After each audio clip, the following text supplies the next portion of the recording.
When its photons reach our eyes and strike their retina, they are turned into electrical energy by the enzymes there.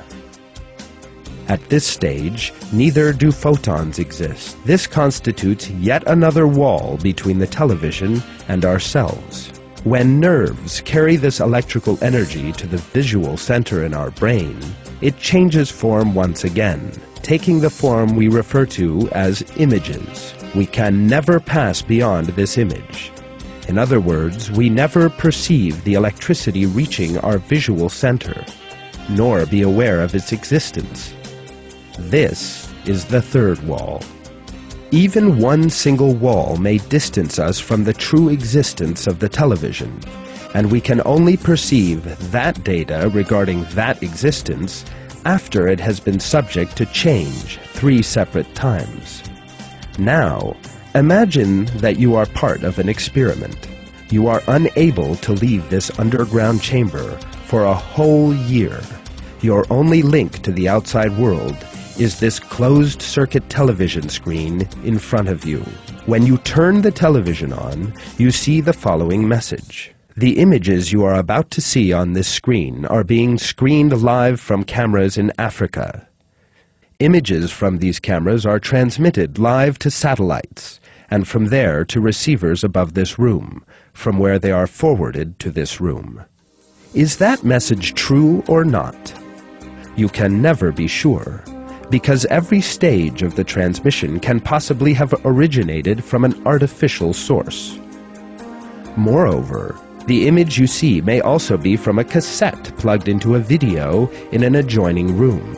Yet since you are unable to leave the room, it is impossible for you to go see the original African scenery for yourself. Yet, what if you had lived in that room since the day you were born?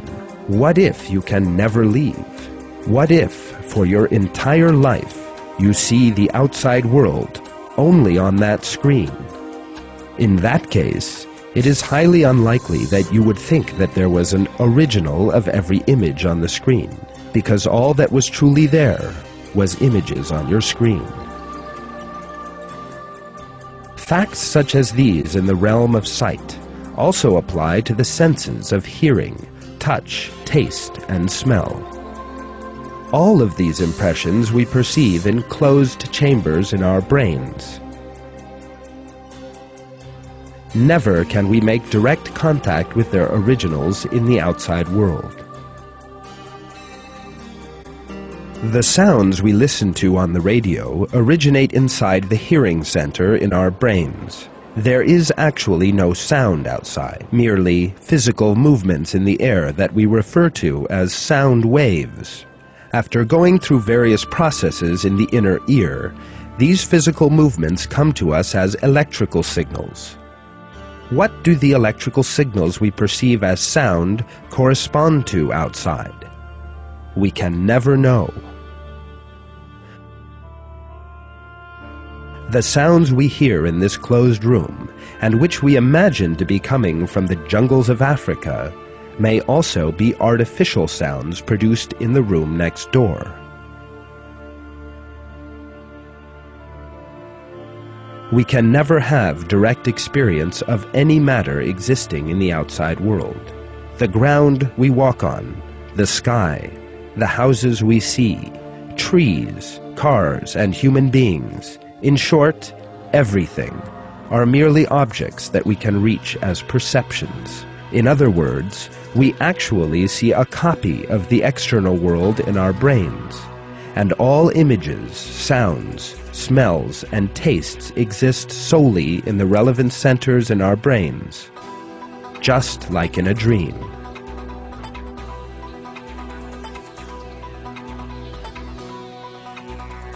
Dreams, imaginary worlds, in which you may sometimes be a knight riding to battle, sometimes a deep-sea diver, and sometimes even have a completely different body. We see, touch, and hear various objects around us when we dream, and perceive their existence in exactly the same way as when we are awake. Yet these are all experienced in our minds, and none are actually real. A dream is an assembly of perceptions resulting from the interpretation of stimuli, reaching the relevant centers in our brains.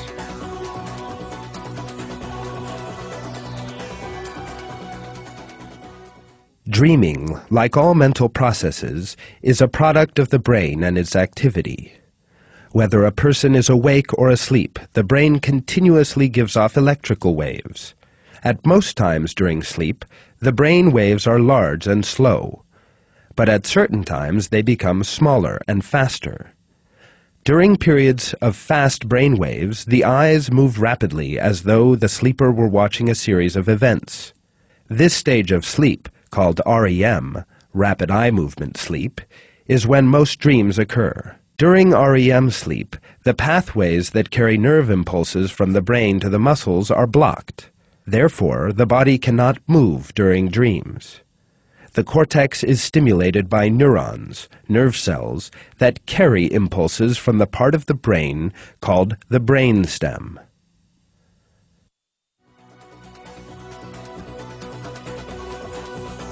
And after being made happy or terrified by these perceptions belonging to objects and events that correspond to nothing in the world of reality, we open our eyes and wake. It is quite clear that we do not experience the original of the external world we live in either, but only a copy of it inside ourselves. This is a fact that many people are unaware of. The reason for this error is that we are deceived into thinking that there is also an image belonging to our bodies inside this universe of perceptions. In other words, we make the mistake of thinking that our bodies represent our true identities. We think of the skin that hurts when cut, our tongues that taste, and our ears that listen to pieces of music as ourselves, and have no doubts as to our own physical existence. Yet, like other objects, we can have direct experience of only a copy of the body in question.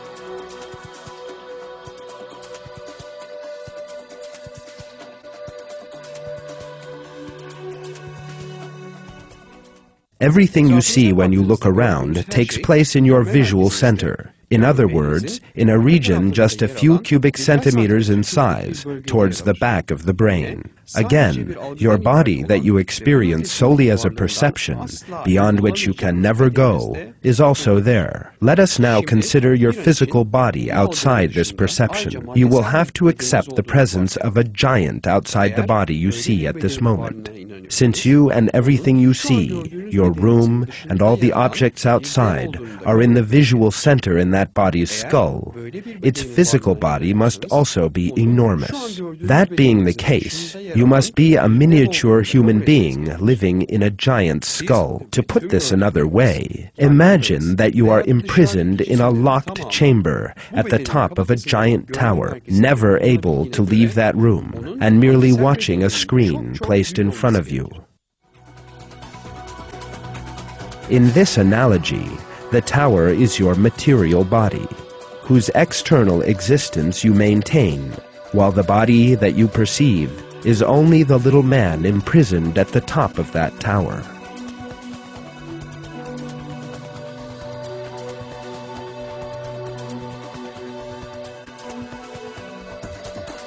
In other words, the tower is your body, and the tiny room at the top of the tower that constitutes your world is your brain. Your brain is a closed room that you can never leave, since you experience everything in the external world as perceptions arising in your brain. You can never go beyond these to experience true matter. You watch the electrical signals perceived by your visual center, but can never see their real source.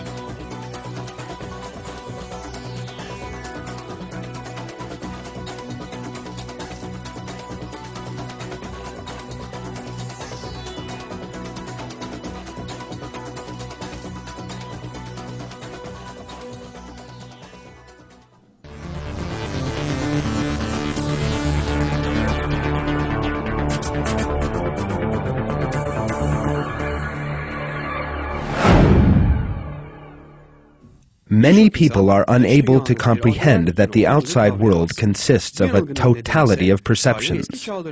The reason for this error is a philosophy that has survived since ancient times: materialism. Materialists regard matter as the absolute truth and refuse to believe in anything outside it. Materialists regard the human mind as